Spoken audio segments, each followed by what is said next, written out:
Good morning and welcome to Unveiled, a presentation of the Church Street Church of Christ in Lewisburg, Tennessee. Unveiled is simply a one-on-one conversation between Christian people designed to help each of us as followers of Christ become more aware of and better respond to the presence of God at work in our daily lives.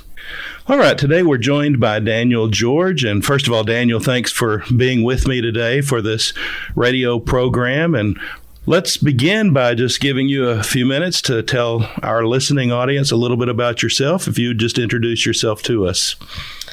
Like you said, I'm Daniel George. I was born and raised here in Lewisburg. Joe and Jane George are my parents, sister Kristen and brother Jeremy. I'm married to Casey George. I have Annalise, Hardy, and Gus for my children. I'm a full-time firefighter for the city of Brentwood. I've been there about 16 years. Also, do some woodworking on the side, a little bit of farming. And we're just happy to be back here in Lewisburg. I was away for roughly 20 years or so when I went to college and moved back here about 5 years ago and built a house on the family farm. So here we are. So your family has a piece of property that several of you live out there close together, right? Yes. My grandfather, Griffin Cook, bought this farm at an auction in 1970. And since then, it has been it's kind of started splitting up. My parents moved there, and then my uncle moved there. Then many years later, my sister and her family moved there. Then we moved there about 5 years ago. So there are 4 family houses out there? Yes. Okay. And actually a 5th is being built. So my Uncle Billy's son, Elliot, is building the house there. Okay. So how much land is there? It's roughly 200 acres. Okay. It's a beautiful place. I've been out there myself, and it's out there. Is that property called Wilson Hill?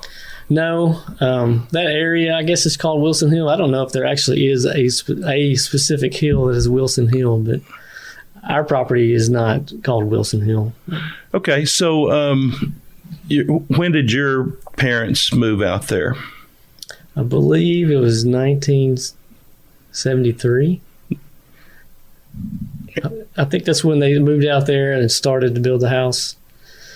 73, 74. Okay. And what age were you? I was born in 77. And so they lived out there for a few years before I was born. So that was your growing up place? Yes. Okay. Mm-hmm. All right. So obviously, there are probably many of our listeners who are familiar with your parents. They've been fixtures around here for a while, and so you were raised in a church background, correct? Yes.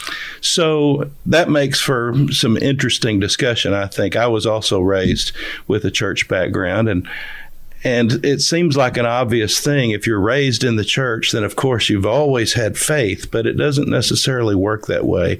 So I'm curious to know, Daniel, at what stage in your life did you feel like you came to know God in a personal way, where your faith was your own, not simply going to church because that's what your parents made you do, but when did that faith become your own? And tell us a little bit about that. Okay. I don't have a party in the waters moment, mm-hmm. or a fiery furnace type miraculous moment where I really started to believe in God. Like you said, I grew up in a Christian household, in the church, and I think just over time, seeing the way God worked in people's lives and the way He changed people's lives. Especially, I think I started really coming to have my own faith when I moved away from home. Seems to be the way it happens a lot when, like you said, when you're not with your parents aren't always making your decisions for you, and you're starting to get away and make your own decisions, make your own mistakes, and discover new things and meet new people. So when I was in college, I started seeing people from all over the U.S. and then all over the world. How God affected their lives and the excitement that I would see in people in serving God and just getting to know God. And I think especially when I was at MTSU, I was involved with a a campus ministry where there was a community of people there who, of different backgrounds, both, ethnically and socially, and we all got together. We were all united in our faith in Christ, and that was really a special time in my life. I was in China for a while and got to see people receive the gospel for the first time and see how that changed their lives, and the joy and excitement they had in knowing Christ. And I worked in Colorado for a while as a trail guide for churches would bring their youth groups out there, and we got to see, young people. I say young people, I was pretty young. I was 24, 25, but teenagers really experienced God in the mountains, kind of in a raw type of environment, out of their element, and see the power of God working in the majesty in the mountains. And like I say, I think for me, there was never a moment where I really realized, hey, God is real. It's just over a lifetime of seeing God change people and affect their hearts, and the way that they have the peace that passes all understanding, and they're unmovable in tough times, and just how really God sets people apart when they choose to obey Him fully. So it sounds like you've had quite a dramatic life period through there. I mean, you've been a guide in Colorado for a while, and so kind of take us through your life path. I assume you went to high school at Marshall County, and so you stayed here in Lewisburg up through your high school years. Yes. So beyond graduation, you mentioned MTSU. What happened in your life from there? First, I went to Lipscomb. I went to Lipscomb for 2 years. Was on the baseball team. My freshman year, and then didn't really have a strong idea of what I wanted to study, and so I hated being at Lipscomb, which is really expensive, messing around, not knowing what I wanted to do. Yeah. So I transferred to MTSU and studied agriculture. I kind of had a background in that and an interest in it, and that's where I was in the campus ministry, which really affected me. And I graduated from MTSU, and then I had several. Were you living on campus, or were you living at home then? I never lived on campus in MTSU. At Lipscomb, I did both years, and then at MTSU, I immediately moved into an apartment with some guys I graduated with from here. And then once I got involved in the campus ministry, I made some different friends and lived with them in several apartments there. And after graduation, I did a lot of different things. I was an assistant baseball coach. I worked at co-op. I did some landscaping. I was a carpenter for a while. That's when I started volunteering with the local volunteer fire department, and decided I really liked that. I liked the service aspect of it and the excitement of it. It wasn't the desk job. I knew I didn't want to sit at a desk. Yeah. So started volunteering and really liked that. And a guy was cleaning my brother's chimney one day. He was a firefighter who had a chimney sweep business on the side, and he mentioned that Brentwood was hiring. And so that's how I tested at Brentwood and got hired there. But that was over 16 years ago. And so what's involved in becoming a fireman? Did you go to an academy type schooling? I did. I went to academy. If you don't have much experience, they'll send you to the academy. And so I'd only been on with the volunteers for about 6 months, so I didn't have much experience. So I went to the academy, and you learn lots of different skills. And how long of a period is that? Mine was 9 or 10 weeks. And it's pretty intense at times. Yeah. So you mentioned China earlier. What course of your life took you to China? Yeah, so I had a good friend, Brett Harrison, who he used to talk me into doing all kinds of crazy stuff, like running marathons and big races, and pushing me to do things that I would not have done on my own. So he actually signed up and he moved to China, and maybe a couple months into it, he emailed me and said, "Hey man, you ought to come over here." And so I started thinking about it and praying about it. And the semester started. They move over there and teach English in universities. Mm-hmm. And while you're doing that, you make friends and relationships and invite people to study the Bible with you. Mm-hmm. And so the semester started in August there, like it did here. And I came over in October, right after September 11th, actually, that same year. So traveling at that time was interesting. Yeah. I was over there for 8 months teaching in a university. And so where did you see the hand of God throughout? I mean, that's several different life paths that you've been taking through this stage of your life. Where was God in all of that? Yeah.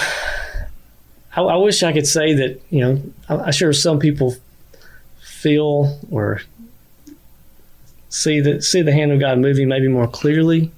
But I believe that if we put our faith in God and trust Him, and we make the best decision we know to make, then He will guide us through that and make the best out of it. If we make mistakes, He'll bring good things out of it. So that's what I did. I just, if an opportunity presented itself and it seemed like something God would want me to do, I would try to do it. And so that's what happened with China, and also with the trail guiding thing in Colorado. So now as you look back on those experiences, especially now that you're older and you've matured some, not just physically but spiritually, you look back, you can probably see how all of those things, all those experiences that you've had have helped to make you who you are today. And I'm assuming as you look back, no regrets there. Right. Yeah. So at what point in your life did you meet your wife, and what part do you think God played in bringing the two of you together? Okay. After I graduated from MTSU and had a couple of those jobs and went to China, while I was in China, my campus minister started emailing me about being an intern with the campus ministry there. And so I decided to do it. That was a really tough decision because I really wanted to stay in China on another year. And sometimes you talk about regrets. Sometimes I kind of regret not staying another year or two. Because that's kind of a once in a lifetime opportunity, but I didn't. I came home and I was an intern. And Casey transferred from Lipscomb.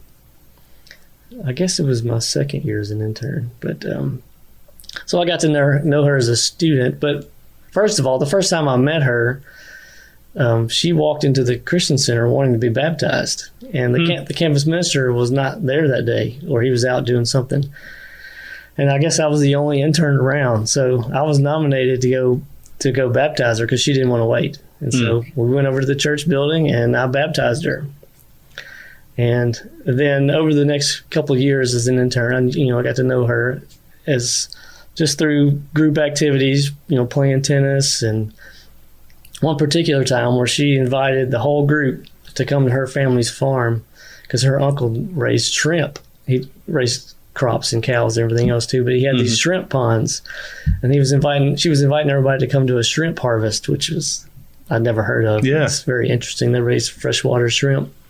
So me and several other people signed up to go, but one by one they all dropped out until it was just me. And so I wanted to go because it was a cool experience. Yeah. And also she was excited to have people come do that, and then they all dropped out. So I felt like it was my duty to go. So I went and spent the night at her mom's house.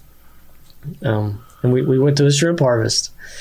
And so as they drain the ponds, you wade in there in the mud and put shrimp in a closed basket.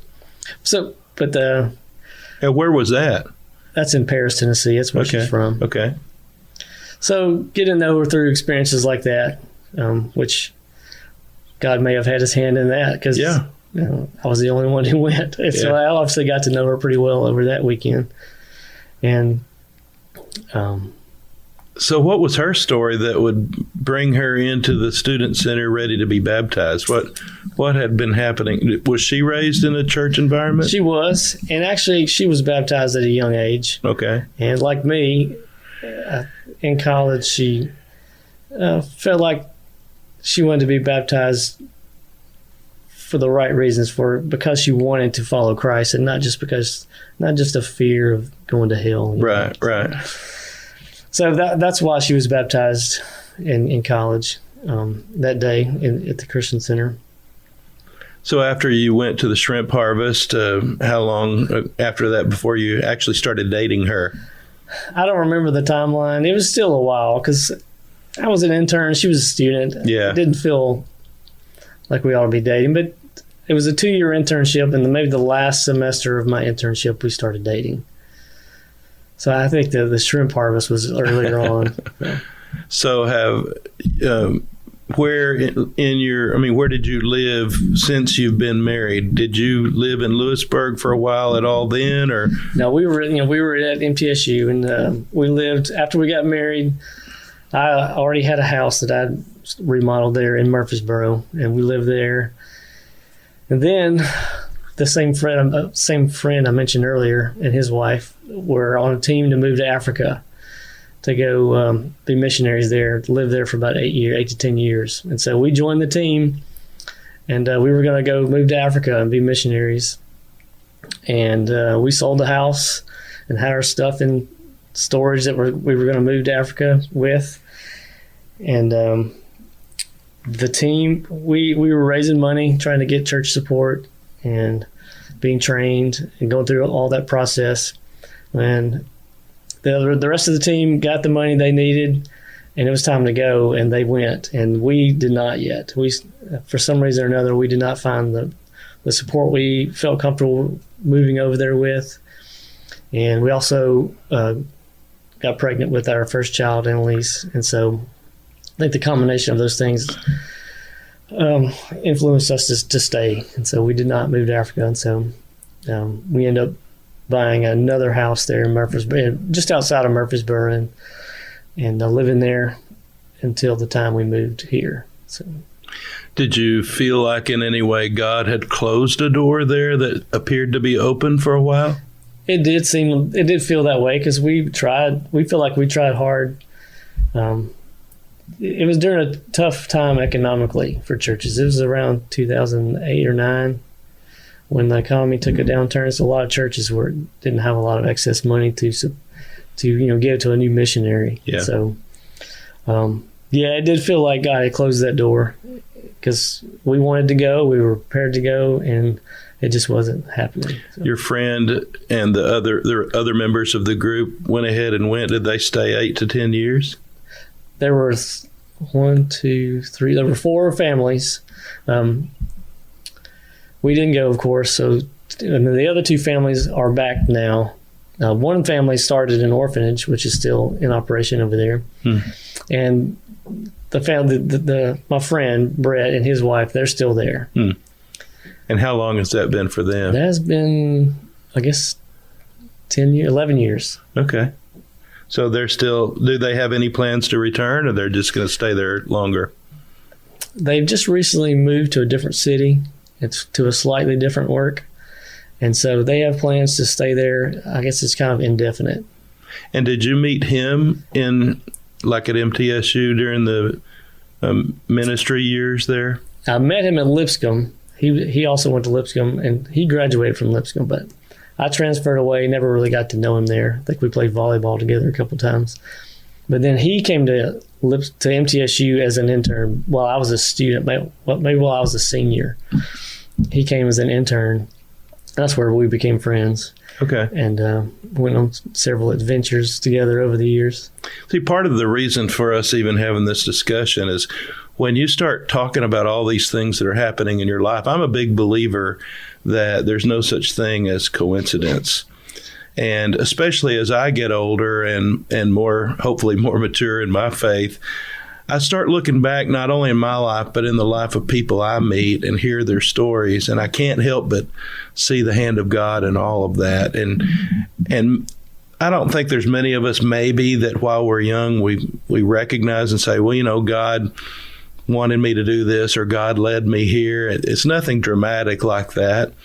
But as an adult now, when you look back, I mean, you're a family man now, you have children at home, and you look back and you see all these, your time in Colorado, your time in China, your thoughts about going to the mission field in Africa. Can you see how all of these pieces are kind of forming a puzzle that gets you from there to where you are today? Mm-hmm.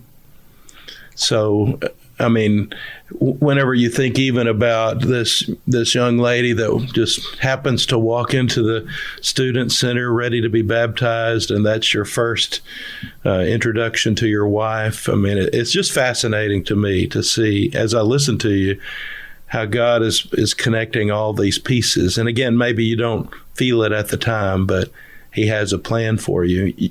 You mentioned you're a firefighter in Brentwood, and some of the training that went into that.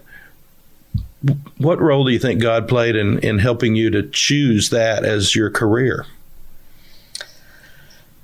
I think I've always had a desire to serve people, mm-hmm. and maybe to serve them in times of need, or in this case, emergencies, and to be there for people, and also like to be active.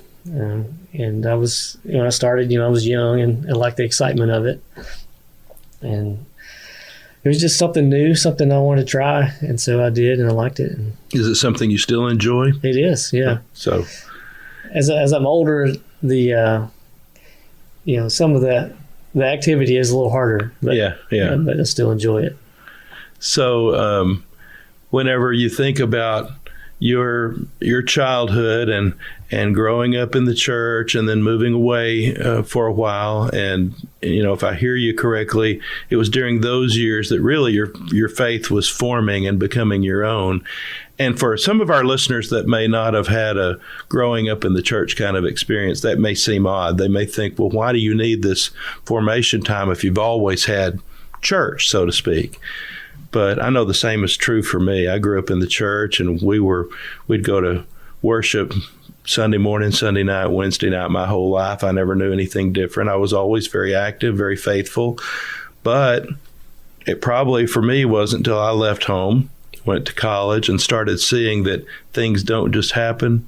You probably have a lot of people even in your career that would say, oh yeah, I'd like to be a firefighter. And you think to yourself, well, it doesn't just happen. You don't just go and put on a suit and then put out a fire. You've got to have some training. There's a lot of things that go on behind the scenes, mm-hmm. I'm sure. So that's what we're exploring, is trying to see where God is going in all of this. And so you mentioned that your family moved back to Lewisburg. What role do you think God may have played in getting you back here where the rest of your extended family is? Yeah, I'm curious about that myself. We were pretty content in Murfreesboro. We were part of a good church. Annalise was in a good school. We had lots of good friends there. We'd made in college, friends we'd made in college and we're still friends with. We had a nice little house there on a nice little piece of land.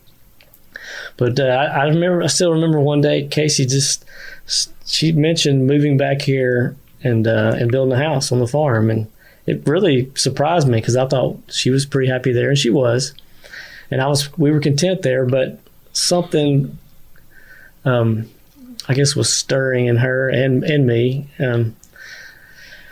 about being back on the farm, back with family, and so we talked about it and prayed about it and decided to move back here.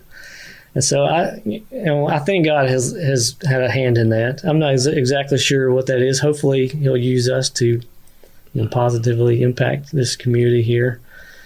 And it's a good place to raise kids, mm-hmm. which that was a big factor, having the kids. And were they supportive of the move, your kids? Well, at the time, Annalise was in kindergarten. And so Hardy was a baby. And Hardy was I guess Gus was the baby, and Hardy was too young to remember much. So they were pretty young. They were fine with it. Yeah, and they're content now, I assume, with mm-hmm. life the way it is here. They love it. Yeah. So, well, and you say not exactly sure, God has a hand and not always exactly sure what the direction is, but, your family has started appearing more and more here at Church Street. I don't really know too much about your past, but I know that you've already made an impact, a positive impact here in this congregation. And so whether you and your family see it or not, God is busy in your lives, and He's doing some things beyond your family to use you to influence other people. And so all of us here at the church are grateful for your family's involvement to the level that you've already been involved. Well, thank you. We've enjoyed being here. So if you had anything, we talked a little bit about regrets earlier, and you start to see how God's putting the pieces together. If you had anything to do over again, what would that be? And basically, I guess what I'm driving at is, what is God up to right now in your life? It's hard to say if there's anything I would actually do over because of all the implications of that. So I don't guess there's anything I would do over again. But I think as far as what God's doing in my life now, I'd say He's still shaping me, kind of chipping away the rough edges on me, making me more like Jesus, and really been working on strengthening my faith, and making me really realize that Jesus is not just part of my life, that like we say, we died to self and we're raised to newness of life in Christ, and to really realize that and to live that, to be from head to toe, top to bottom, to be transformed by, Christ in my life, by, the Spirit living in me and letting the Spirit guide me. I think it's really an exciting kind of life when you start to see it from that perspective. Right. Being less selfish and just trying to relinquish control, which I think that's a lot of us struggle with. Is trying to control what's going on in our lives. Very good. Well, Daniel, I appreciate you being with me today, and boy, you've really opened my eyes to the way God can use a lot of different things in a person's life to bring you to the point where you are now. And thank you for just opening up and sharing your life with us today. You're welcome. Thank you for your time. All right. And that's Daniel George, and that's this week's edition of Unveiled. Thank you for listening. You have been listening to Unveiled, a presentation of the Church Street Church of Christ in Lewisburg, Tennessee. I am Kyle Bolton, the pulpit minister at Church Street, and I would like to personally invite you to come be with us during our times of worship and Bible study together. We meet every Sunday at 9 o'clock a.m. for our morning worship, followed by Bible classes for all ages at 10:15 a.m. We meet again on Sunday evenings at 6 o'clock p.m. We also have a midweek meeting for further Bible study on Wednesdays at 6:30 p.m. I would also like to invite you to tune in to this radio station every Monday through Saturday from 6:40 to 6:45 a.m. for our daily devotional program called Upreach. Thank you for listening. Have a blessed day. In His presence there is comfort. In His presence there is peace. When we seek the Father's heart, we will find such blessed assurance in the presence of